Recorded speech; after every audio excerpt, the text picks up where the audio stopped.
that after. But one of the prefaces, we're talking about grad school applications, but one of the so like because of COVID, this is like the first time. I don't know if it's the first time, but this is like right now there's a lot of fifth years who are in undergrad, and then me, who's an actual senior, all applying for grad school. So it's like there's twice as many applicants as there usually is because of COVID, because of how that screwed everything up, that it's like pushing everybody back a year. So it's like I'm basically getting screwed over twice, because not only am I actually a senior in college who just graduated, but there's an entire class above me, but also I took my LSAT late. So I'm just like sitting here waiting, just, sitting on my ass trying to figure out like how I can make some money before I have I'm in this weird mumbo. Yeah. That's the downside of applying to grad schools, I guess, is that, once you get the applications in, you've done all you can do. It's just kind of like that waiting game. Yeah. Well, welcome back, dude. It's the Kennen Hutchison show. I think it's been a year, maybe over a year. I think we're right around there. Like maybe last summer we did something. I think it was last spring, maybe last summer. But yeah, dude, so since then, actually, both of us have gotten vaccinated, and both of us have had COVID, right? Yes, true. I think I've had COVID more than once since we talked last. I got it when I texted you and I was asking you, because I actually got out of, so I might get it now, because like I'm still waiting to see when my immunity goes away, and then I'll get the booster probably. But I had COVID and the school was trying to require boosters. But however, you told me that there's really no point in getting the booster if you just had COVID, because the immunity is basically the same, right? So they didn't really like force me to do it. So I just kind of like waved it off, because I knew I was going to have immunity for a while. And now my parents, both of them, just had COVID, and I don't live with them, but I'm like always over there, and I didn't get it. And I was being safe and I was being cautious, but I never tested positive, and I also never had any symptoms. So that made me think, I was like, well, maybe I wasn't in close contact, or maybe this one spreads with closer contact than just, back and forth, or like close somebody's like they sleep in the same bed, obviously. But I was like, maybe I still have some immunity. So I'm kind of waiting to see how that all turns out before I get boosted, but I will. Nice. Yeah. I just got my booster last month. So I had COVID. My family shared it with me over the holidays, over Christmas, which was real nice. It wasn't terrible. At least having it. So I think my vaccine did what it was supposed to do. But then, so that was Christmas. And then you wait like 90 days, at least 90 days. So 3 months afterwards before you want to go get the booster anyway. And so, with the new strain that was running around, I'd honestly kind of forgotten about it. And then with the new strain that was running around, my work at the hospital was like, hey, we noticed you don't have the booster. I was like, oh yeah, I guess I'll just go grab that. So are you still a PhD candidate, or do you have your PhD? What have you done since we talked last? I am actually, hold on a second. I'm gonna plug in my computer really quick, because I just realized I didn't do that. Yeah, take your time. Give me a sec.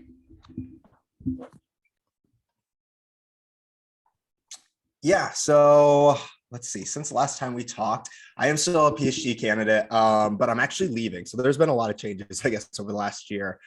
I realized that while I enjoy studying viruses and microbiology and everything, my real passion is about science communication and education. And so like one of the reasons that you and I linked up is that, I thought that like as a scientist, it's our job to take the information that we have and to objectively share it with the public so that you guys can know and be informed and not have all this biasness.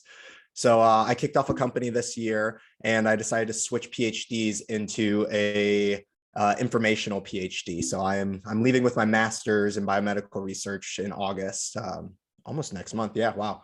In August I'll leave, and I'll have a master's in biomedical research. And then I'm starting a new PhD, still at Northwestern up on the Evanston campus, in what's called Learning Sciences. So it's like interdisciplinary PhD between cognitive psychology, so like how we learn, and then educational design. And so like designing better platforms for us to absorb information.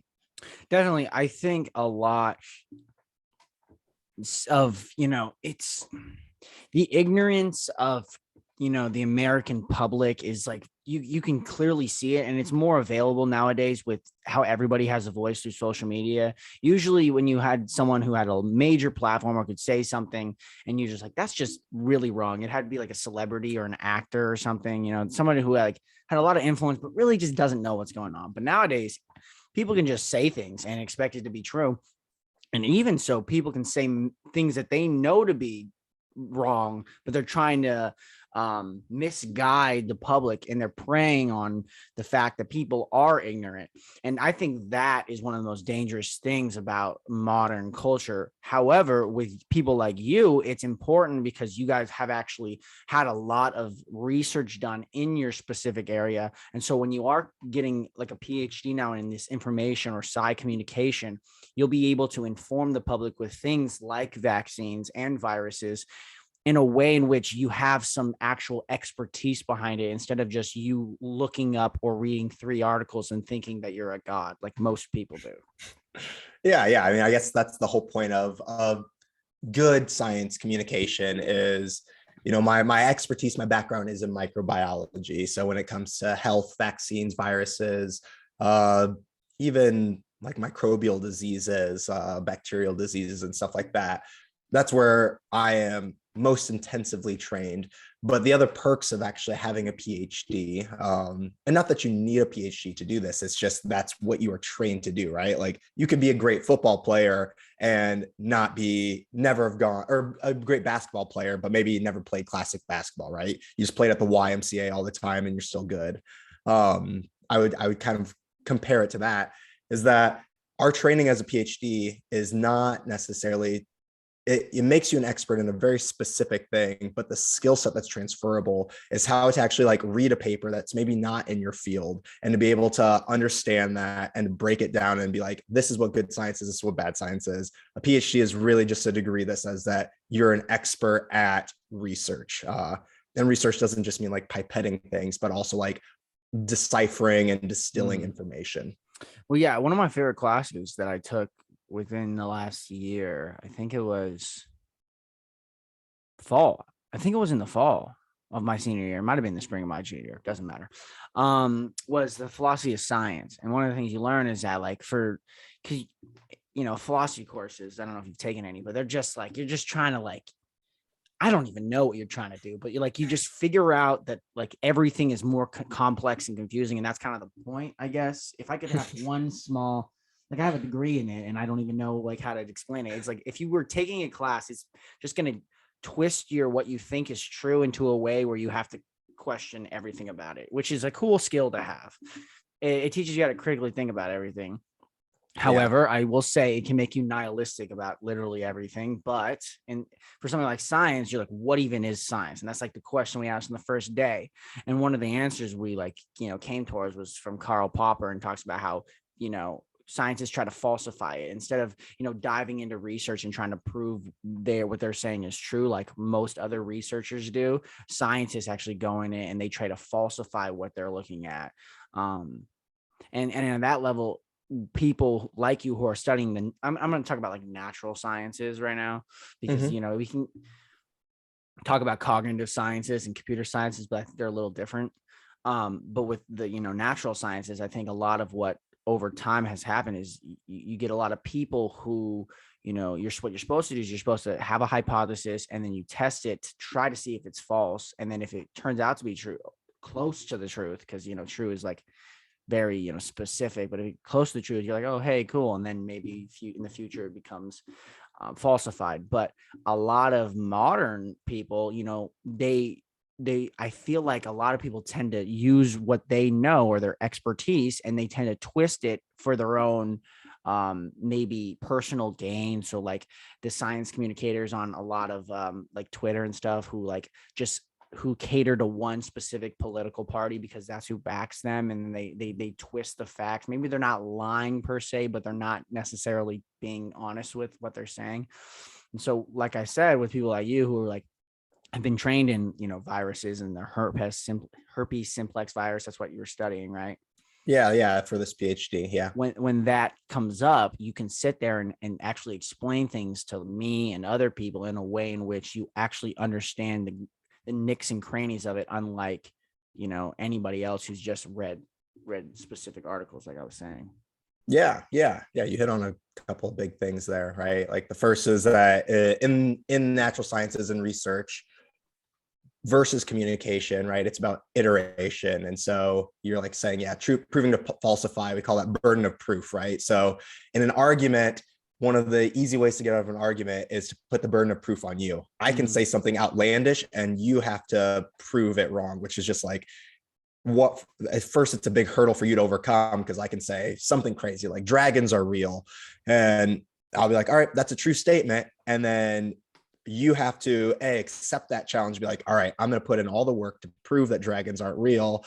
And then like, now I need to go find all the evidence. And so most people don't even want to do that. And they're just like, whatever, you're crazy. And they walk away. Or you put in all of this work, but like that burden of proof by me putting it on you, that's the lazy way out. Science is the other way around. So if I make a claim, the burden of proof is on me, that I have to prove what I am saying. I can't just say something without evidence. So yeah, that's the nice thing about research and science as a tool, right? So science itself it's just a process, and the process has very strict rules for how you do things, which means that I have to prove it. And then I have a hypothesis, and I set out to prove my hypothesis wrong, exactly like you said. And if I don't prove my hypothesis wrong, then I go, oh, well, it's not wrong this way. It could be wrong in other ways, but we're going to do a bunch of other experiments, which is called an iterative process. So we're going to do it over and over again. And like, we'll start chipping away at the things that aren't true. And whatever's left, we're going to say that's as close to fact as we can know in science. But then when you get into philosophy, as you do, and that's the communication aspect of things, right? Then those rules, science is just a process. And so once we start communicating about it, the process of science is no longer there. And now we're talking about data points. I want to call them facts, but like true facts only exist in math, right? 1 + 1 is always 2. But especially in biology, you'll always be able to find some sort of caveat or outlier or something. That's just part of the beauty of life. But for now, we'll just call them facts as well. But when you get into communication, then it's all about taking these facts found through the scientific process, but now I can put a spin on it and I can change where the burden of proof is. And so, yeah, the real trick, I think, becomes not just being an expert on the topic, right? That makes it a lot easier to talk about what you're talking about, but you can still spin things as an expert. The real thing, I think, is discipline of science communicators and of communicators in general, right? Whether it's on the news or whatnot, is to hold true to being objective and just stating the facts for what they are and not trying to put that spin on it. That's where the whole philosophy aspect comes in, is like, how do we add meaning to this fact? And sometimes facts don't need meaning. Sometimes facts are just facts, and take them as you will to be a smarter and more informed person. No, definitely. And I think you bringing up the burden of proof is important. When you think about something like law, right? It's crazy. I don't think a lot of people understand, like, or really comprehend what the burden of proof is. And it's like, I think a lot of people think when you get accused of something and you get, like let's talk about Deshaun Watson right now. He's got 29 cases against him of sexual assault, and it's a strong indicator that he has done some misdoing, right? However, the burden of proof is on I guess it wouldn't be considered a prosecutor. It'd be considered the plaintiff's attorney. In this case, it's a civil suit. So the burden of proof is on the plaintiff's attorney. And so right now, when people are like slandering him, he should be cut from the NFL. Not necessarily. He has not been convicted of anything. He has not even settled on anything. I think actually he might have settled. I don't want to say that he didn't. Someone in the comments, don't eat me alive. If he did settle, he might have signed an NDA, but like, I don't think they understand. Like, I feel like a lot of people, when you get arrested for something, they don't really understand that the way the system is set up is that so that the burden of proof is on the prosecutor or who is making the claim, and that you're innocent until proven guilty. And they have to harp on that when you're on a jury or when you're even like yeah, when you're on a jury, but I don't like what you said. Like, I think a lot of people just put the burden of proof on the other person. Like, well, I make a claim, so you have to you can't say it's wrong. And it's like, and in effect, what a lot of politicians do, it's like they just create a straw man. And then it's just like you're arguing against something that doesn't even really exist. It'd be like if you told me that the COVID vaccines have a danger in, what we were talking about last time, right? And then I went and I said, so you're saying the COVID vaccines are dangerous? That's just like, it's not what you said. I'm twisting what you're saying and I'm making a straw man argument out of it. And I think a lot of people do that nowadays instead of actually diving in and critically thinking about it. But now that I'm thinking about what I'm saying, it's probably a lack of, proper education on, how to think and how to attack arguments rather than it is, people actually trying to be assholes, right? Yeah, well, yeah, I think you get a little bit of both, right? Like I would definitely feel, from my opinion, is that politicians, right, that's their bread and butter, right? Their bread and butter is that they want to sway you. They are professional debaters, discussers, whatever you want to call them. So maybe they are not classically trained in philosophy and know what slippery slope and straw man and all these other argument fallacies are, but they are good in debate and discussion and being able to use them. So just because you don't know a term, maybe if that's what you're saying is maybe they're not educated. I think that they are intentionally doing this because they intentionally want you to side with them. And then I wouldn't put the blame on the public. I mean, one of the things I'm passionate about and what my company's trying to do is to educate people more. But again, it comes to that burden of proof, is that the blame isn't on the public, because why should I, as somebody who's listening to somebody who's supposed to be an expert, have to go out and do all this extra work to make sure that the so-called expert that I'm supposed to be able to trust is telling me correct information, right? The fault always lies on the person who is distorting the information or distorting the truth, right? There's a great book that I just read called Death of Expertise. And the whole idea is that if you have experts who are not doing their job as experts, and so you have these people who are intentionally misconstruing information, then it makes you not be able to believe any experts, because how do I know without all that training whether or not expert A is telling me the truth or expert B is telling me the truth? And now you're asking me to go and get just as much expertise, all the work that you did, just for this one argument, when there could be hundreds of these arguments that I'm thinking about all the time. Yeah, I read a book this last semester, and it was talking about how Aristotle when he was talking about the polis and politics, and he called that the silver-tongued orator, people who are misguiding information for the public in order to construe reality in a specific way. Yeah, it's crazy. You can really see the sociopathic tendencies of a lot of people through Twitter and Instagram. If you really are thinking about when I see somebody who's really lying about something,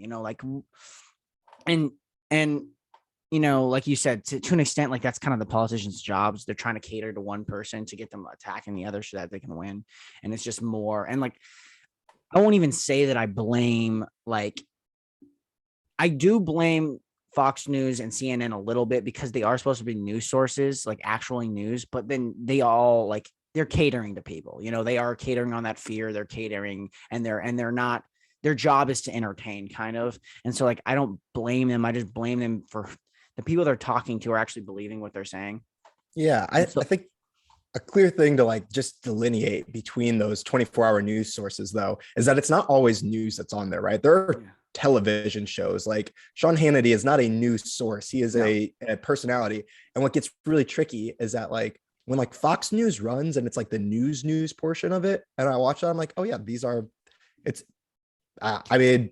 it's accurate information, I would say, for the most part. But then you have good news that's run on there, and then they don't tell you, okay, now we're cutting away from the news. If you're watching Channel 5, right, you're watching the news, and then you watch, I don't even know what's on TV anymore.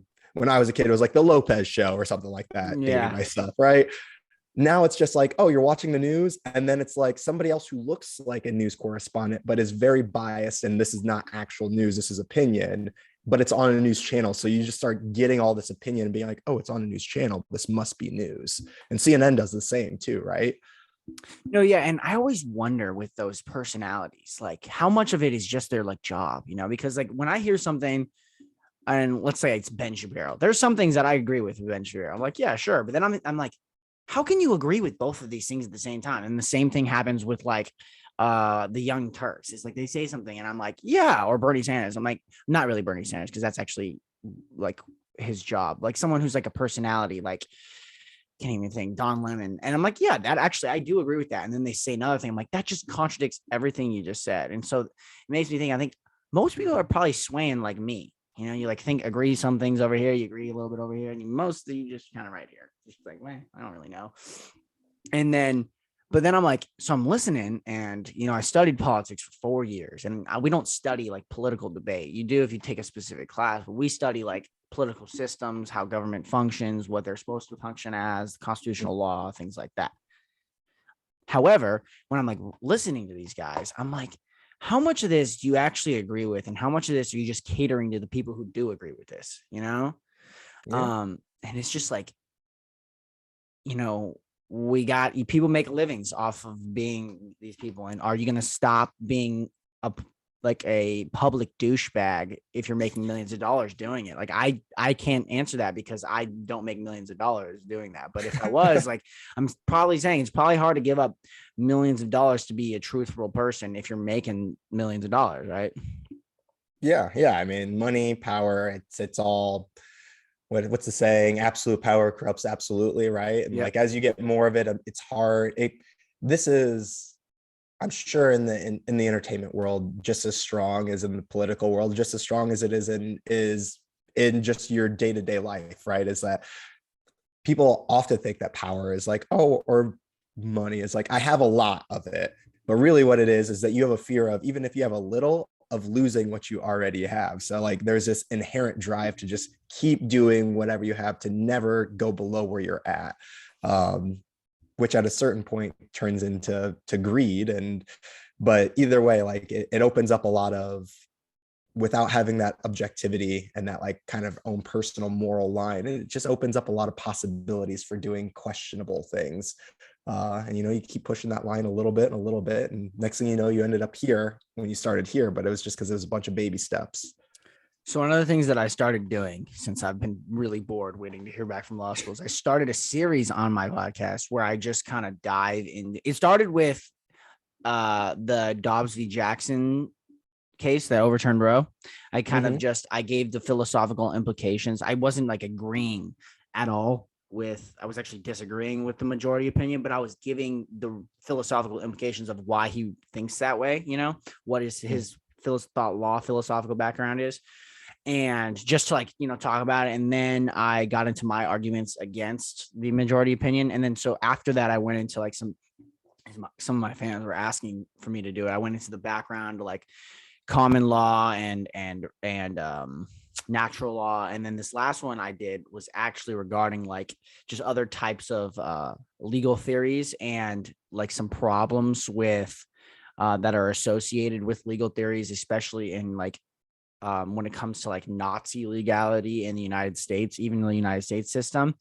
And one of the things you see is, like you talk about when you're fiddling with that morality line, is a lot of legal theorists, especially prior to the 21st century or 20th century, had started to posit this idea of legal positivism, which it severely or subscribes to the idea of the separation thesis, which basically says that law and morality are separate entities entirely and they have nothing to do with each other. There might be some overlap, but most of it runs completely different. I'm not saying I agree with that, but that's what the separation thesis is. And so when they're pushing this, you get to something that Hans Kelsen posited in the 19th century, I believe, maybe 20th century, but the idea of pure theory of law, which basically says that we can get to a scientific version of law. And that idea has been seen to justify Nazi legality, or the idea that basically the Nazi system was legally valid. It was their own system in their own society, and under pure theory of law, the society dictates what laws are. But most people are like, that can't be true. What they did was just totally abhorrent, you know? And so the last episode I did, I'm just giving a look at Spark Notes. The last episode I did, I dove into like someone who Gustav Radbruch and Lon L. Fuller's arguments against that. And they both basically said that there has to be a small amount, a minimal amount of natural law in play at all times within legal systems, because without it, it's easy to go so far immoral if morality and law aren't connected at all. So for Radbruch, it is the case that legal systems should be legal positivist. So law should be stripped away from morality until the point where it's intolerant. And that's called the Intolerability Thesis. And I tend to believe that, because I don't necessarily think that we can just strip away and we can just have a legal system which we just follow the law, and the laws are completely removed from morality, because at some level, I think all people who are designed to be in society are good people, and those good people need something higher than themselves to adhere to, so that they don't cross lines of the other people. You know what I mean? Yeah, yeah. I like to think that people are mostly like Gaussian curved, right? Like Yeah. you got to rule in that there are just psychopaths and sociopaths that do exist. And even though we don't see, they're a small tail end, there's also, I have a hard time with true altruism just as a philosophical concept. Like I believe that it's a thing, but like when you like break down it's a fun argument to get into. But I'm sure there are people who are excessively altruistic as well. But most people, yeah, kind of fall into this like majority of the curve gray area of decent people trying to strive to be good. And it's a lot easier to define what is good by having laws. And I would agree, yeah, based off of an inherent level of, we'll call it natural morality, right? So it's kind of what most religions do. Most religions lay out a basis of what I would say all these overlapping things are natural morality, right? Like don't steal, don't kill your neighbor, don't steal your neighbor's wife, like all the things that like in a normal society, it's like, yeah, they all fall underneath mostly the tenets, treat others how you'd want to be treated, right? It's like, this is how I'd want to be treated so that I feel safe and secure in my society. And so like, let's make these the basis of rules. So I don't know if you've like been studying it at all, but what we're seeing for the COVID numbers, sorry for the digression, do you think that it's becoming more, I don't know what word am I looking for? More woven into our society to where it's going to become more of a flu-like endemic, I think is the word, where it's like it's a part of our society, and every couple of months, there's a big COVID season, but it's going to become more like it's going to become closer to the flu numbers, where people who are really high risk die, but most people are just going to get it, might get sick, really sick, be bedridden for a couple of days and be fine. Is that what we're seeing? Or is it always going to be something that's just kind of weird, Yeah, it's a good question. I think we've passed the point of having any chance of it being gone. I think that this is where we're at now. It's going to be coronavirus number 8 of humans. If it keeps evolving, mutating the way that it is, and becoming, so like right now, what are we on? Like Omega, is it 1.3 or something like that?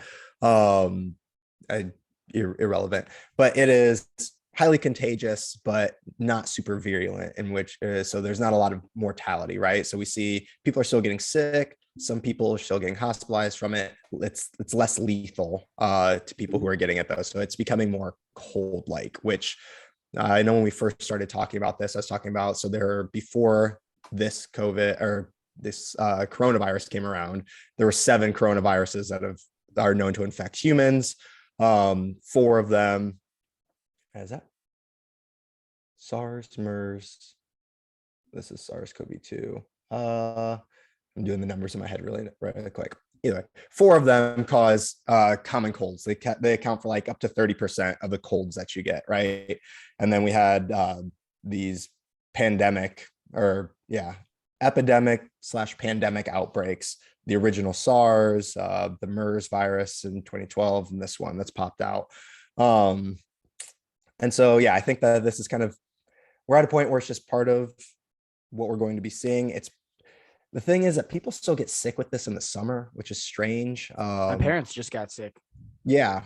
So it's not necessarily following flu dynamics, like classic flu dynamics, where we still see pretty elevated numbers, especially like around gatherings and whatnot. But my thought and hopeful comfortability is that, as more people are getting it, hopefully people continue getting their boosters and are vaccinated against it, is that this is just going to adapt to humans more and more and become more of just a cold-like thing that we have to live through. And, eventually it becomes even more asymptomatic until eventually it gets to more of a flu-like, I would say more cold-like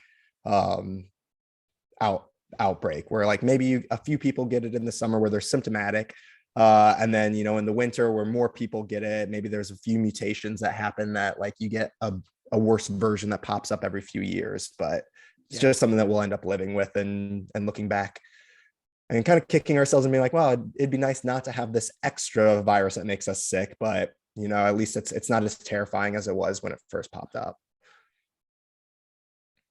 I'm going to ask you a hard question. And now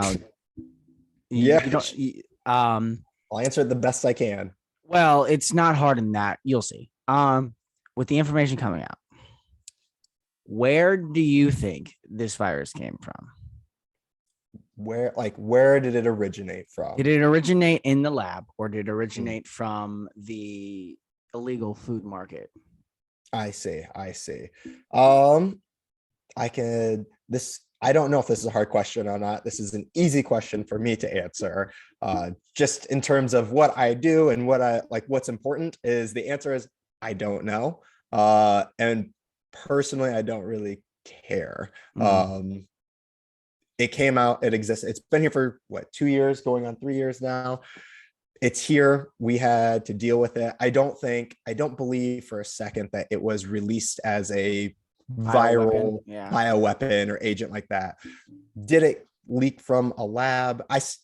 I'm still more inclined to think that this is a natural phenomenon. Crossover events and zoonotic diseases, which is just like a disease that comes from an animal and then spillover is another word for it, spills into another type of animal, happens all the time, multiple times a year. And so there's a whole branch, we talked about this too, of research scientists known as emerging infectious disease scientists, who that's their whole job, is that like they're surveilling for this. They have protocols on like how to protect us and prevent these things from happening. When I used to work in mosquito viruses, that was a huge thing. Mosquitoes are just grim reapers of the planet. And so we're always looking out for things like that. So I have no problem believing that this is a spillover event that came from some wet market.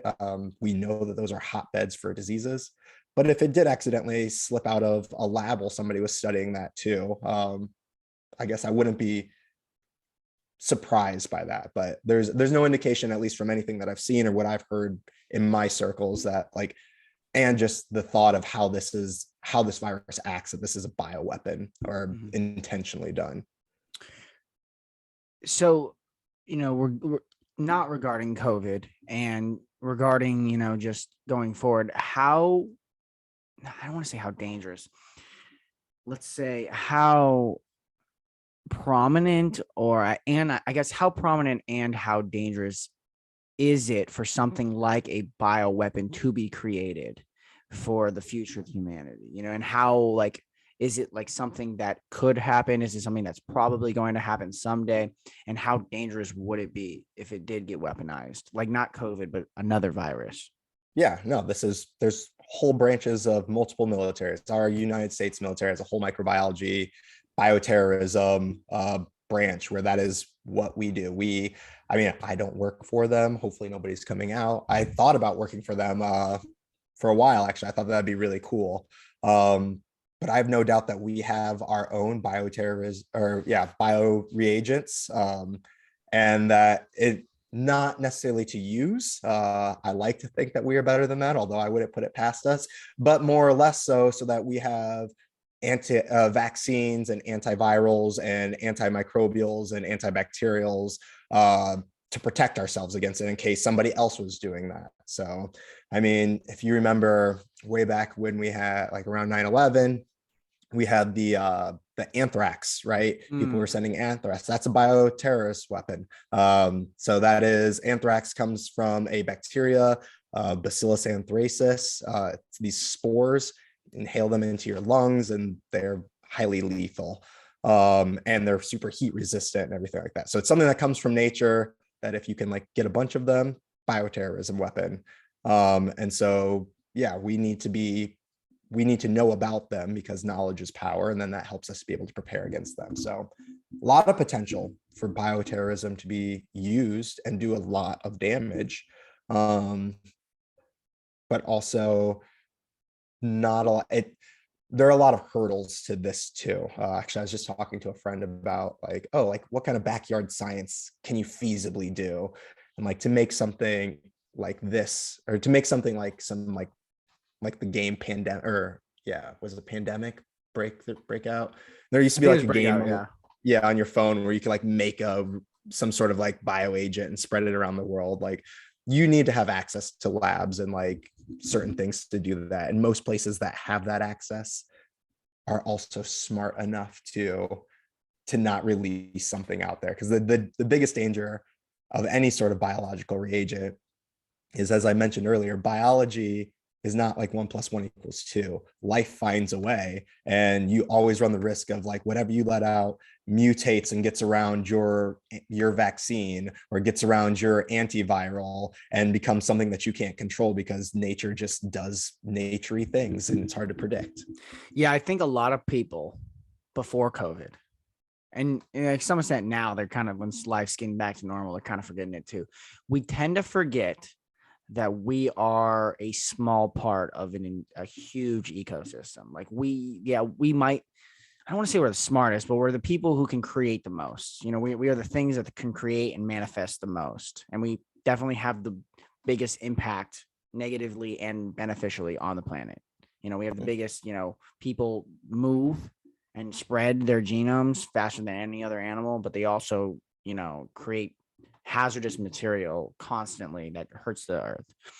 However, we forget that it takes one virus, it takes one bear. You go in the ocean, takes one big shark, to put you back into that. Okay, I'm not the apex thing in this world. I'm not. I can have a gun and I can protect myself, but there are things in this world that can take me out in the snap of a finger. And I think we forget about that. And something that we never think about is something as small as a microbial or the bacteria or virus can take you out so fast. And, it puts you in your place. It's like we are blessed to be alive because life finds a way, and we get to think, and we get to love, and we get to be happy. But we also forget that our home, the earth, has been here way before us, and it will be here way after us. And if we don't get our shit together, we're not going to have a home anymore, Yeah. I think we get caught up in a lot of the small things, but the takeaway of that is that, yes, life is precious, and that sometimes it's nice to step back and think about that. And when I think about that, it always just like baffles me that we spend so much time like not enjoying life. And then even furthermore, to get semi-political, is like to like restrict other people's life, right? Like if we just were like, oh, I'm so happy and blessed to be alive and have my life and make the most out of like what I have. But like, then it's just like crazy to think like, you know what? I'm not even going to like make my life the best. I want to like make your life worse, or like I'm going to like harm other people or not think about this. I'm like, what? I don't know. Yes, we are very lucky and blessed to be alive, and life is it's a great thing to have, and we should take advantage of it every day. We should. I studied Marxism for 3 years, right? And I don't necessarily agree with everything he said, but one thing I do agree with is that one thing that the modern world and modern economic market does, especially in capitalism, is it makes it so um it takes away from what humans want to be doing. It makes labor the number one commodity for humans' life, when really humans want to be creative. Humans want to live. They want to love, and they want to create their own product. So, like, what he was saying is, like, if you created a chair for yourself to sit in, the value of that is a lot more than you being a commodity that creates hundreds of chairs for other people to sit in. And that's what the modern economic market does, right? And now, as we're getting closer to automation, it will be interesting to see, because removing jobs is actually harmful now, removing those manual labor jobs that makes people commodities. However, it might remove some of that capitalistic exploitation, in the sense that if robots can do the jobs that creates the excess commodities, then people can spend their time doing things that actually enhance life or enhance society more than not. So it'll be interesting to see what happens when robots start to do things. I think that is a very optimistic Yeah. view. Like I love it. It's like, yeah, in the idealized world, of course, like we're like, I don't know, Wall-E style, where like, robots do everything for us. But I think as we start seeing it more and more in practicality, right? People are just here to, not people, that's very general, but the people who own and are in power are here to continue to stay in power and to continue to have more money. And so they don't care about creating jobs or like having a good life, a sustainable life for those people, right? I mean, even look now, we have inflation is ridiculously high, but what are the raises that people are getting, right? And like we argue against like having a $10 minimum wage, even though the cost of living is incrementally higher than it used to be. So like I think people get caught into two mindsets. One is, if I had to do it or if I can do it, anybody else can, versus being more charitable and I don't want to use the word humanistic, but like looking out for your neighbor, right? Like just because I got haze, people are like, well, then I should haze the people coming up underneath me. Like that's totally fine. Versus being like, you know what, I really didn't like that. How can I make it better for other people? So we get caught in the first of that mindset. And the other is that what we were talking about is like afraid to lose what we have. And so we're always focused on ourselves and not on those others around us. So it's nothing like, it's not even that mindset of like, oh, well, if I can make it, you can make it. It's just, I'm not even thinking about you. So like, let me do whatever I have to do to keep climbing and not even look left or right to see if like, while I'm climbing, I'm pushing rocks down on the other people around me. Definitely. You usually are pushing rocks down on other people. That's what competition is, right? I ideally you would be competing at an equal level, and whoever the best person is gets it. But right now it's weird. I think it's weird. I don't think it's weird, but I think I don't know how I feel about it, that you're not allowed to make race or gender a factor, but you're allowed to factor it in. It can't be the number one factor why you take a candidate over another, but you're allowed to use it. And like, I'm totally fine with however people want to live their life. And I totally understand that people were marginalized throughout society, and so people deserve a chance. I just hate that like a lot of the times people like me get to be demonized because of like how I live my life. But it's like, I didn't get to choose myself just as much as everyone else didn't get to choose who they are. I was born in this body as a straight white guy just as much as anybody else. And if I can use that to make people's lives better, I would love to do that. But in order for that to happen, I have to get a chance to, get there. And so in modern times, my friend, he actually didn't get into a school, and he knew somebody who got in like at the last spot, and it was because of that factor. And all that's all in good. Like, people deserve, if they are a better candidate, like they deserve to get in. I just think you shouldn't demonize people just as much as if you want to uplift people, you don't have to step on other people. You know what I mean? I just feel that way. Yeah. I think so I think what I'm hearing is like you're talking about like affirmative action kind of things. Yeah, And it's just that doesn't exist anymore. It's just kind of a new version of like. sure, I mean, you can just put a new name on the same product, right? But no, it gets tricky. I mean, I think this is, to be honest, I think the biggest problem that we have today in just our general communication and why we're so polarized is that somebody said this, like the new N word is nuance, right? It's like the nothing, we want everything to be black and white, right? Yeah. Like whether that's literal black and white or just like yes, no, right, wrong.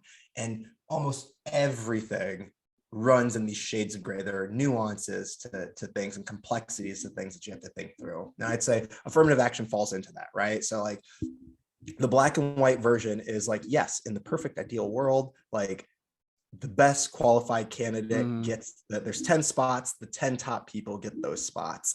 But then the nuance becomes like, well, we have to look at like redlining and how redlining affects education, right? So the public schools are funded by property taxes. If you're redlined and put into a district, or you're in a district that was redlined, you have lower property taxes, you have lower access to good education. So now you've been systemically held back. And so it's like, okay, the idea is, well, if you were top of your class at this place where you were disadvantaged, and that puts you maybe at the bottom of a place that wasn't disadvantaged, maybe if we give you an equal opportunity to go to a place with this, that you have the chance to succeed. In which case, like that little nuance, right, makes matters. All the difference. It does. Yeah. I mean, I think a lot of people might have a problem with that, but I'm thinking if people are like really thinking about what's going on, and they're actually like open-minded, I don't think anyone would have a problem with that. I think there is somewhat of a push towards making your systems as diverse as possible, right? And we're not talking about University of Kentucky, and we're not talking about places like that, because the people who are going to go there are the people who are going to go there, right? We're talking about places that are highly sought after, right? Like if you did what we were saying, if the 10 top candidates got into Harvard, they'd all be Asian. Most of them would be Asian, right? Most of them. Yeah. Just I was going to bring that up. That was the whole thing. Yeah. Yeah. And so it does become nuanced, right? But I think there are these, like, especially in every single website that I see on for law school says we are dedicated to making a diverse environment, which is like, yeah, we are. What does that mean, though? Does that mean that you will only take a certain amount of white people, only take a certain amount of black people, only take a certain amount of Latina people? Latinx is the proper term. Because if that's the case, you're becoming so nuanced, I feel like, or you're becoming so intricate that you're actually taking away from diversity, right? Diversity is supposed to be that you bring in people from all different types of life at a perfect, or not even perfect, but at a good random selection of top candidates to make your system as intricate and as complex, I guess, and as different as possible. But when you're making it so like it makes it so it's not actually diverse, it's like blocky and out of sorts, you know what I mean? And so I think you're right, nuance is a weird term now that no one talks about anymore, and most things are in the gray. It's just we have to have a conversation about what diversity actually means and how we can actually push towards a more equal and diverse society. Yeah I think even nuance in terms of diversity. My mom just applied to, I was helping her, she just applied to a master's program. And so like talking about diversity, my mom, single parent growing up, right? She's part of the military. She's a military veteran. She has all of these experiences that maybe she's older. She's my mom. So she's older going back to school, right? So non-traditional student maybe.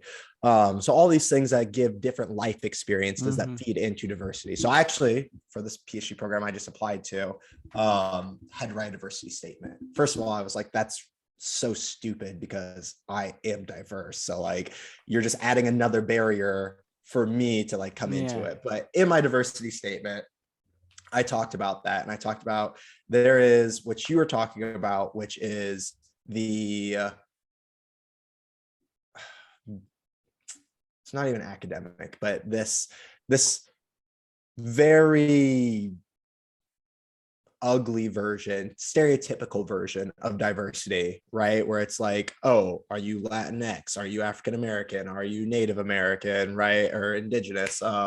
Like, what boxes do you tick? That's what it's all about, right? It's a diversity of boxes versus a diversity of experiences. And so the first half of that essay that I wrote, I tore that apart. I was like, this is stupid. Like, what do you want? Do you want to have a savior complex where it's like, oh, here's a Black guy who was raised in a single parent family who like faced racism and stuff like that, and like tick tick tick comes from a low mid socioeconomic status? Or do you actually want to be like, here's a bunch of experiences that this person brings in, which they overlap? That Venn diagram overlaps, right? Bringing in Latinx people, bringing in indigenous people, they have experiences and perspectives, whether it's law school, whether it's medicine, that if you come from another community, right? You come from African American community, you come from a rich suburban white community, you come from a poor community, right? Like, regardless of race, economic status, interacting with people from all those different perspectives, that's what diversity is. And so that overlap is there. But yes, the word you use, chunky, right? So like the stereotyping of it. It's what you see too often with these DEI offices, these offices of diversity, of equity, and inclusion, right? It's that we're like, oh, we want to have 20% of our population is this, right? Like, I don't think that there is a percentage. I think it's really, you see it. If I just look and I see the different ethnicities that are present, like, yeah, that can be a part of diversity. But again, it's really, I have a friend who she's got indigenous or Native American ancestry, but she looks very white, blonde hair, blue eyes. And so like, we were talking about that, and it's like, yeah, but also she came from a rough childhood and all that, and like has this very unique perspective for somebody who's in like this like ivory tower world of science. Like, that should be incorporated into diversity, and that should be what people are striving for. Yeah. And yeah, I think that's a perfect definition of diversity, is that everybody brings something good to the table. I grew up, I mean, I didn't grow up, but I went to school in like right outside of Portland at a liberal arts school for 4 years. So I felt like not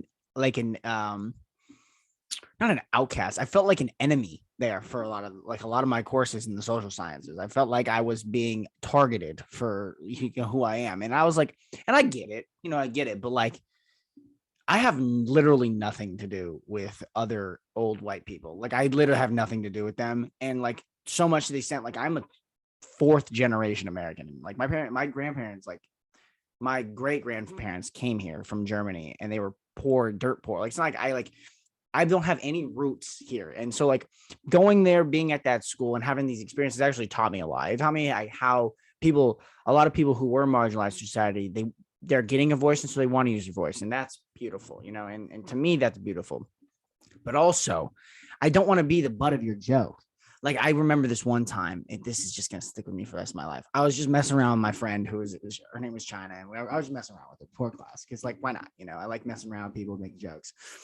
And this girl, man, she's sitting on the other side, and she was just, she was kind of overweight, and she was just kind of known to be like really rude, like a woke rude person, and she, like, I'm messing around, and she like kind of tried to join the convo, and she's like, oh, what's going on, talking to the girl, and she's like, oh, he's just like messing with me, he's trying to mess up this thing, and just messing around. And she goes, well, he's a white man, they fuck everything up. And like, everybody laughed, and I was just like, it's a joke, it's funny. But then I thought about it, and I was just like, you can't make jokes like that and like everybody laugh, because it's just like, and not that it's not fair, but it's like, it's so like demeaning, in a sense. But it's also like, I wouldn't say something like that to you, in a sense, like make a joke about you being a woman or anything like that, because it's kind of like punching down. But it's also like, I have nothing to do with your visions of what white people are. I'm literally just having a friendly conversation here. And it just kind of like pissed me off because it's just like, you can't have your cake and eat it too. You can't demonize a person for who they are in the same way that like I can't demonize people for who they are. Right. Yeah. Oh man, that's a tough one. That is a I mean, you're going to have a different opinion than me, which is fine because well, we're sitting in different like seats of life, but I want to hear what you think about that. yeah, I mean, no, there's a lot of things in that anecdote right there, right? So like the first, I guess we'll start from like the most idealized and get down to the most nuanced. It's like in the most idealized world, yes, we don't make fun of people for like how they look and like or what their background is, things that they can't control, right? Like that's the idealized world, but also a huge portion of comedy is based off of just observational comedy, in which case it's like, okay, so like comedians are already facing a hard time, and I don't have a horse in that race for like whether or not we should be demonizing people for making jokes against what was it, Dave Chappelle got in trouble for making, like, I don't know what the joke was even, but like at a certain point, comedy is not meant to be taken serious. There are the funny because it's truths, but like comedy is for comedy's sake, right? Yeah, that's a good way Like of looking at it. if you're telling a joke and you're getting sensitive about a joke, it's like, okay, so are we going to start censoring all comics? So that's my first take on that. And like, I can objectively see that essentially it was a race joke, right? It was a reverse race joke where it's like the white person is the butt of the joke, the white man is the reverse, but there are centuries and tons of black jokes and Latin jokes and like a Jew, a Catholic, and somebody walks into a bar joke, right? Yeah. So it's like, I find it's not that a tit for tat, eye for eye is definitely not right, right? It can't be like, oh yeah, me growing up in an all-white community, I can't tell you how many but of the jokes I have been as like the token black guy, right? And it's just like, I don't know. Comedy's, it's tricky. In an ideal world, that doesn't happen. In an ideal world, I can make a joke back, right? Yeah. And it'd be funny, but that's not how we live nowadays. If I made a joke about her, the way she looked at all, it would be, I might even be at the dean's office. That's how they take those. And so I wouldn't say, I am a proponent of not censoring comics. Let's just put that out there. I don't think anybody, you can make 1,000 jokes about how I look as a comedian, and like you could get up on a stage and just flame me and I would be fine with it. I'd laugh. I'm just saying specifically, you can't have your cake and eat it too. At a place like that, if you want to joke, we have to be able to joke, and we have to know that it's a joke. And if it's really coming from a place of hatred, then we can talk about it. But like, if it's not, what is the line, right? If I'm not allowed to say any jokes at all because I'm a white guy, like that's just unfair, right? There has to be, if you can give it, you can take it, dynamic to that. Just based from that story, it seems like that was a joke, right? Like everybody's laughing. So like, even though maybe she's not a certified comedian in that aspect, she's the jokester, she's a comedian. And like, I would agree though, that like, if you came back, if you're angry and you came back and said something back that was like intended to be hurtful and like, haha, that's not a joke anymore, right? But like, if you're like, oh, here's a flippant casual remark, like, oh, it's because he's a white guy, they ruin everything. And then I don't know, you knew something else about her and you're like, oh, well, at least I don't pee my pants, Charisse, or something like that, and everybody else laughs, right? That's different than like, oh, it's a white man, and then you're like, oh, well, at least I eat my food or something, like I trying to be mean, right? I think that's the difference, and that's the nuance to it, right? Is like, can you see it as like, oh, okay, this is a situation where it's funny because it's true, because like white men have not even all white men, just historically the United States is built off of white men doing things, and so we can just say anything that was good or bad. It could be like, oh, well, white men made this happen, white men made that happen. There's a great book out there called Mediocre, which talks about like it talks about diversity essentially, and how like mediocre white men have run the country, right? And it's like, but what is mediocre and all of that? So I think no, keep finishing what you're saying. Go for it. I was going to say, I've talked to a bunch of comedians on my podcast, and no, I don't think so. I'm trying to think if they were all white men. No, Mhm. I don't think they were. No, they definitely were. They definitely were. They definitely were. But I would hate to be a comedian right now. 100%. I would hate to be a comedian because like it was, dude, like either you're going to go full fledged, you're going to go full out and like maybe get canceled before you've even really started. Mhm. Like Shane Gillis, for example, he got canceled very fast. You know who that is? Uh-uh. So Shane Gillis was going to be on SNL, Huh. and he had a podcast and he was making like a joke about a Chinese person, just, maybe he was a little insensitive, but like he didn't mean it to be hurtful, right? I think he might have used the one of the derogatory terms for a Chinese person. Mm. Um, and so you can see where like, all right, you're being offensive, but also I'm sure he had some drinks and he was like it was for a bit, right?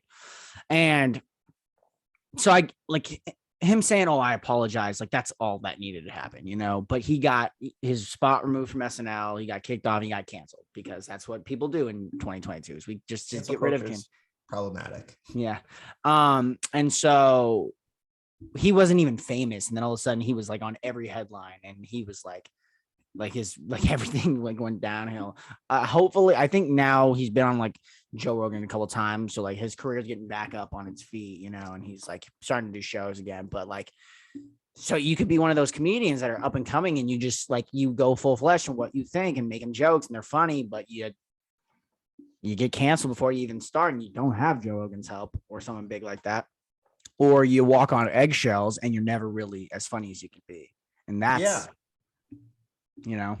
Yeah. I think in there, I see two problems up front from both sides, right? The first is like unless the derogatory term is directly part of the joke versus just like, oh, I'm just throwing it in there, you could probably just tell the joke without the derogatory term, right? Like, I think, but that said, right? So like if you could tell the joke without that, it's not like a crucial part of the joke, then why do you have to be offensive in that way to do it?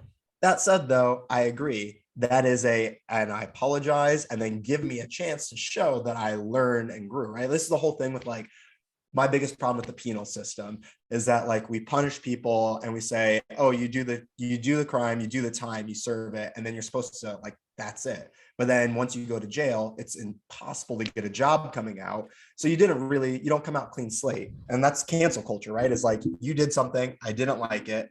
I'm going to say, let's shut you down instead. What I would much rather see is like, did you actually learn from it? Are you an actual good person who can be like, hey, you know what?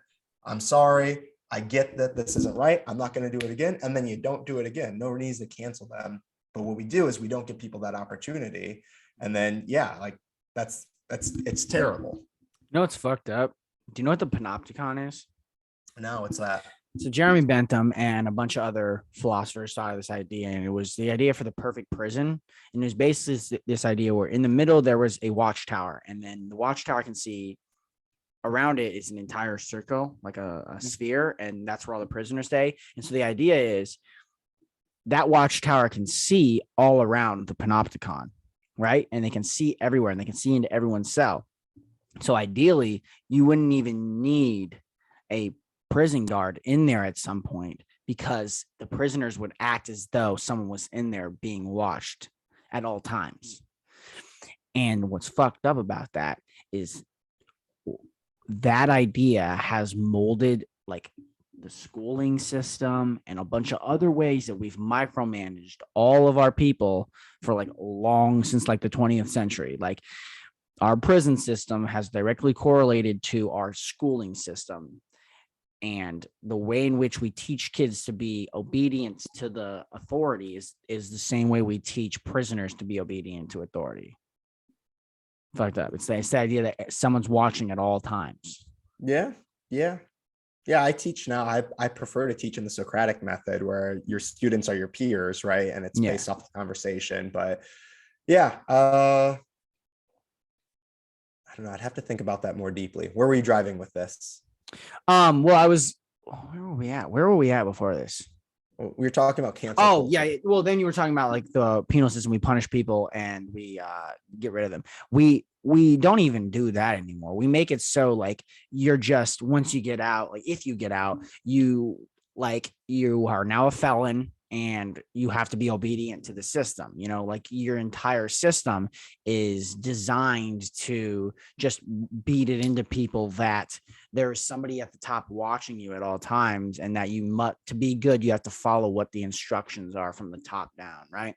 And so we don't even rehabilitate people in the sense that we don't teach them how to be a strong citizen, a pillar of the community. We teach them how to be obedient to authority. Yeah. There are a lot of systems in this country that are broken, which isn't a bad thing, right? Like it's not a bad thing to be broken. It's a bad thing to stay broken. And I would say, the penal system, the education system, the political system, just three big ones that could definitely use some revamping, a fresh coat of paint. How I was talking about that intolerability thesis with like Nazi legality, and how you're positivist, you separate law and morality and justice up until the point where it becomes intolerable, right? When I think about the United States and you think about systematic racism and classism that have been a pillars to what our laws are, and you think about that, it's like, how can United States legal system be actually valid? Because it seems as though we've already hit the intolerable. Now, and to an extent, we've gotten better over time, and we would think that we are trying to push to be better. Like that's what is in the American dream. The reason Martin Luther King stood on Abraham Lincoln's monument when he gave his "I Have a Dream" speech is because he's building off the Declaration of Independence, just like Abraham Lincoln was, and the idea that all men are created equal, and that we're just cashing in that check. We want everybody to be created equal. And so to an extent, you can say that, over time, there have been people who have, pushed us to be better, but it seems as though we've hit our intolerable point a long time ago. And that, like, can a system ever really be valid if it's intolerable for some sort of people, right? Yeah. It is a real conundrum. I don't even know if it's a conundrum. I feel like it is a solvable problem. The problem just has to start with open communication. And as much as I hate to be, go for it. I was just gonna say that as much as I hate to be the person that like just says what everybody else says, right? I really, really, truly feel in my heart and soul is that this all starts with media, and particularly social media, which isn't designed to be a good thing, right? It's designed to be a form of a digital drug where it's pushing you towards one extreme or another. And then all of a sudden we've seen how well that works and how well these companies do. And so now our mainstream media is like, oh, well, we already have these polarized people. Let's continue on to this polarized thing. And all of it is just pushing us further away into these small boxes and these corners, which puts this huge chasm between us and makes this communication, this open dialogue where we can start to not be intolerable and start to have that point of common ground that we can grow from it's just not there anymore. So I don't know how to solve that problem. I wish we could, but I think that's where it starts to get away from that intolerability. Is like, we have to be able to find a place where we all have a middle ground and can be accepting and compassionate about that. Well, it doesn't help that the people who founded this country created a system based on that, like, the idea that nothing can be like solved fast or quickly. These guys who wrote, like, we got to think, like, these guys were alive in the 18th century when they were writing this stuff, and they were smart people, but they were so afraid. They were from the Enlightenment. They were afraid of authority. They were afraid of the tyrant. They were afraid of the dictator. They were afraid of, and their idea was like the Enlightenment, is like this idea that science, we can get to a perfect science. And not only that, there's nothing more important than individual autonomy and individualism. So put that all together and you get something like the United States, where we have this constitution that can only change if everybody is in a line. However, no one's ever in a line. And the way we vote is based on, like, we're a democratic republic. So we vote for representatives to vote for us. And so that's why, and it's we're like a republic, right? We're not even a democracy anymore. We're more or less a republic. And Yeah, I don't know. The only thing that's democratic is our states. Our states are democratic. We vote for our states. It's just the states. You vote for president. You don't even really vote for president. You vote for it because, like, I'm living in Nevada, so Nevada flips. But if let's say I'm in California and I'm a Republican, I'm not saying I am, but I'm saying let's say I'm a Republican in California. My vote does not matter at all whatsoever in California because it's going to go blue. Same thing in New York, and same thing if I'm a Democrat in Idaho or Utah. Like, it's the same thing. However, you want to hear my idea for how we can fix the Supreme Court? Yeah, what do you got? I have an idea. Well, first, no more life terms. Well, see, I'm okay with life terms. However, it's appointed by the president, right? And that's supposed to take the politics away from it. However, it's only added it because, and it's supposed to have, like, you're still kind of elected, but they're supposed to be appointed for life, so they're not political, right? Mm-hmm. So what I think we should do is that when there's a new justice that needs to be put on the, you can honestly take it off, but when there's a new justice that needs to be put on the Supreme Court, I want either to be the chief justice of all the state Supreme Courts, or to be like elected, like, not even elected, the top attorneys or judges from each of the states, or half of the states come together on a council, and they rotate on who's on the council. And so that council of 25 to 50 people, or I would say like 25 people, deliberate on who the best candidate out of all the justices in the entire United States are to be the next one. And what that would do is it'd be like a jury. You can even do less people, but it would be like a jury, but it's a jury of the people who understand law the best in the entire country.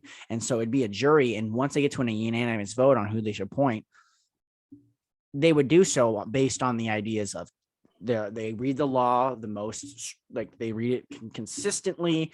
They understand the intricacies of language and how language evolves, and what they're going to do is use their position to read the law how the law is supposed to be written, and not trying to legislate from the bench. And I think that instead of it just being appointed by a president, and so people, they race to the bench. So Justin Breyer didn't want to retire, but he retires so that Kentucky Brown Jackson can be on the court, so that somehow if a Republican got elected and he died, they couldn't put another one on. And this idea is like, if you had a body that would take that away from there, and that the best candidate, regardless of what they believe and who they look like, would be appointed. I like that. I would just add an extra step where, like, you vote and you have the best 5 candidates, and then there's an election on that, like those candidates. So we know that because they have been selected, they are highly qualified, right? So like as an average person, I probably don't know the qualifications for being a good judge, right? So they're highly qualified. So all of my choices are good choices. And then they get to tell the people who we like are like, this is essentially what you do during the hearings, right? Where it's like, you have the Senate that comes in and is like, well, how do you feel about, Roe v. Wade or Brown versus the board and things like that? And then the American people get to select from these highly qualified people and vote them in. So there's still a voice of the people, which is the whole point of a democracy. Yeah, the only problem with giving an election is the fact that I'm not saying that's how it works, but the justices are supposed to be removed from politics entirely. They're supposed to be, and if you give them an election, they're going to cater to the people who they like, they tend to like sway towards, and you don't want that. Ideally you don't want that. Ideally you want people who are so far removed from the law or from ideally their entire job is just interpreting law. Like, because ideally, well, not even ideally, the way you interpret law is completely different than how politics are, or how political ideologies are formed. Because the way you read something, most people read it like, so there's like people like Scalia, who's now dead, obviously, but Scalia was a hardcore textualist. And so he always would harp on what the founders would have wanted. I'm reading it how the founders would have wrote it. And I'm not saying that's a good thing, but he was very consistent with that. And then you had Ruth Bader Ginsburg or even Stephen Breyer, who are evolutionists. It's like, no, we're going to read it as the term means now, today's time. And both those positions are very consistent. It's just now we're appointing people who are just like frat boys and fucking, I don't know. They're just people who, and even Clarence Thomas, to an extent, he's just, Clarence Thomas is the most ironic person I've ever read, because he's very conservative, and so is his wife, and his wife's even but he's not as like, Scalia was a hardcore founder backer. Like, that's what he was. And like, people hated him because he wrote the dissent in Obergefell. But like, if you read what he's saying, you wouldn't have expected anything less from him, because that's how consistent he was. And for being a justice, consistency is key. But Clarence Thomas is just ironic with what he says. And I don't know. It's just, I feel like if what you want is, you want people who are going to read it and be consistent with how they read it. And they're not going to sway based on the reason they're against abortion, or the reason they're against homosexuality, or the reason they're for abortion, or the reason they're for homosexuality. They're going to read it as though they're reading it in the ways in which the law matters. Because realistically, like, the reason there's three different branches is because the people who are writing the laws and the people who are supposed to be the voices of the people aren't doing anything to actually codify anything.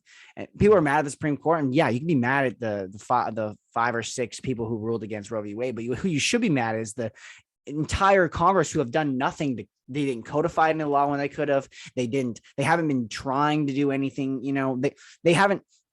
The fact that we're not mad at the fact that Congress has done literally nothing since they've been enacted is beyond me. And I'm going on a rant now, but it's just like, it's so inefficient. The system is so inefficient that the fact that we have to even have the biggest decisions of our lives go to the court and just for them to be passed is just fucking bullshit, Yeah. We it sounds like you're upset about the inefficiency of our political system in general, right? Like, it's hard for anything to actually get done. Yeah. And a lot of it, I think, two things in what you said. A lot of it, I think, comes down to us having a two-party system, right? If you always have a black and white system, a right versus wrong, you're always going to be butting heads. We need to have, at the very minimum, a third party who has enough sway that, sits somewhere in the middle, because you can only be at 2 points, or at least a triangle, right? You have a little bit of leeway. And the other thing is, like, I completely agree with what you're saying about the Supreme Court and consistency. And like, regardless, when we talk about idealism, I think it all comes back to the term that we started off with is regardless of whether it's gay rights or women's rights or minority rights or education rights or whatever, is that you look at it objectively, right? It doesn't matter what your opinion is. It's how your opinion on the topic is. It is, you remove yourself and read the law for what it is and are consistent. And because of that, you can be consistent. You can be rigorous. You can be blindfolded. I don't tell you what anything is, and you still have 10 times out of 10 the same outcome. Well, yeah, and everyone's like, oh, they ruled on the idea that, parents should be, or not even parents, teachers should be able to quietly pray to themselves or be religious, but as long as they're not enforcing on their kids. It's like, yeah, sure, on the kids they're teaching. It's like, sure. However, there has never been anybody on the Supreme Court who has not been Catholic. Not one person has ever been appointed to the Supreme Court who has not been Christian in some parts. And that seems odd. The fact that we live most people are not Christian or Catholic in this country. I think maybe 50%, but that's like Christian, maybe, because you're considering Mormonism and Catholicism and Protestant, maybe. But most people we have a lot of atheists, and we have a lot of Muslim people. We have a lot of, there's a lot of people in this country who are not Catholic. And so the fact that you're putting just Christians on the court, like, this is coming from someone who is Christian myself. I am Christian, but like, that's not what everybody is. And so you're painting this picture of people of what our country, that our top justices are, but they're going to read it as Christians no matter what. But yeah, I mean, we could talk about fucking you're driving at the diversity question there, right? It's like there's you want a diversity of perspectives, which even though you have a diversity of perspectives, ideally, I guess you brought a good point of like, there's different ways to interpret the laws, right? Whether it's like founder version versus evolutionary, or however you're saying that. But like, ideally, you'd have a group of different perspectives who, when they read the law factual, close to factual as it is that like, no matter the perspective, you come to the same conclusion, right? Mhm. That's how you really know that it's good, right? That's the whole point of how science works, is that you don't just have one scientist who publishes one paper on one topic. It's like, that's good to go. It's like 15 different labs, 50 different labs over time have looked at this thing. You have all these different eyes that have looked at it and go, this still holds up. Yeah. The fact that they were like freaking out about Ketanji Brown Jackson just blows my mind too. Cause it's like, she is like, the only thing is like, maybe she has some liberal leaning, but she's just the only thing she has like that you like that they're attacking her is because she's a black woman. Like, she's married to a white man. She is a Catholic. Like everything that they are, in their mind is what somebody fucking is perfect is like the only thing is that she's black and she's a woman. It's insane. It's literally insane. And they like, she was a good lawyer. And then you have Tucker Carlson asking about her LSAT score. Like, that has anything to do with her last 25 years of being an attorney. It's beyond me. And that's another thing. Both of the African Americans that they have appointed to the Supreme Court have are married to a white person. I'm not saying that's that bad, because love is love. I'm just saying, like, is that a coincidence? I don't believe so. These people they're so codified in their ideas of a white America that even when they appoint someone of diversity that's diverse, they can't do it without having some sort of whiteness to it. It's insane. And you know what else is just pisses me off is the fact that we let people who are like 3 times my age decide things that my life's going to have to deal with, like 25, you can be in the House when you're 25. You can be in the Senate and president when you're 35, but no one ever gets elected unless they're like 45, 50. And it's like, even that is so far removed from my life that everything that they're ruling on is going to affect my life growing up. Oh yeah. And yours too. Yeah, definitely. Yeah, it's like having an argument with your grandparents or your parents, right? And they're like, back in my day, and it's like, yeah, but this isn't your day. Like, no, it's not. Like, explain to me NFTs and Bitcoin. Explain to me like social media, right? Like, these people who don't understand, like, I mean, I guess those are more pop culture references, but like, yeah, the people who don't understand the culture that's coming up, like, we're always swinging at a shadow, right? It's already happened, and so they're going to make the laws based off of that. And so by the time that we're ready, and it's like, oh well, you screwed us over because you were thinking about like something that's already passed, and now we're going to try our best, but like, really, we need to be consulting the people who are actually part of the people. Yep. Well, Kennen, thanks again, dude. This was a lot of fun, dude. Every time I talk to you, man, it's like just time flies, dude. It's true. Yeah, we always have good chats. I like it. Yep. I'm in the middle of something. It's my brother. He's weird, stupid. But we're ending anyways. But yeah, dude, it was fun. I enjoy this. Ghosts. No, I think it's my new credit card. Like mine's about to expire, so just put it under my door. But yeah, man, it'll be out tomorrow. So thanks again. Quick. Yeah. Thanks for having me, man. Always great catching up with you. I learned a bunch of stuff on law this time. So thanks. Yeah.